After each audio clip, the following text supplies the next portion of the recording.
It may look like toothpaste, but this 3D printing technology is spitting out a 1,900 square foot house.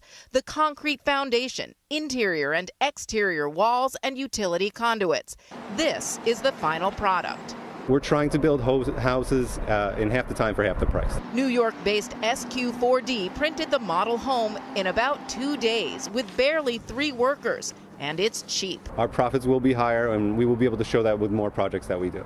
How do you sell a 3D printed house? I'd like to think it sells itself. What is the weirdest thing anybody has ever said to you when they walk into this place?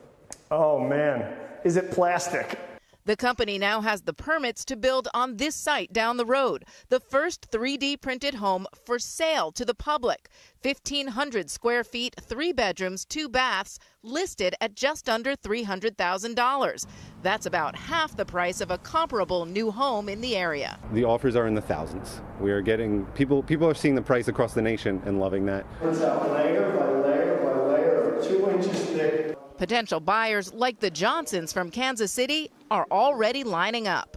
We've been looking since September of last year, and a lot of the homes in the 2 counties are just impossible to find anything at this price and this quality. So this is the result, the raw result of 3D printing. It's kind of like concrete corduroy, but if you don't love this look, they can smooth it out for you and make it look just like a regular wall. But for the home builders, this is a real game changer.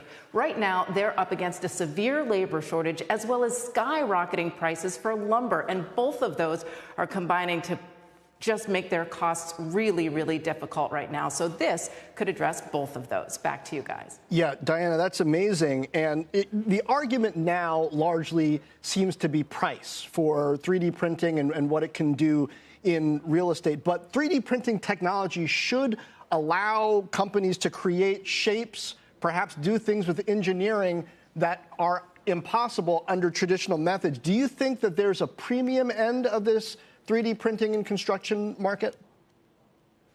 Absolutely. In fact, we were talking to the builder about what the outside of the house could look like, and he was saying that you could put literally any image into the 3D printer and customize the outside of the home so it would look like shingles or it would look like a different type of wood. You could even put your face on the front of the home if you wanted to. So the possibilities are really endless with the technology. It's just going to be a question of what the buyers want and if the builders really, really buy into it. Not my face. No, thank you. But point taken. Diana Olick, thank you. Shepard Smith here. Thanks for watching CNBC on YouTube.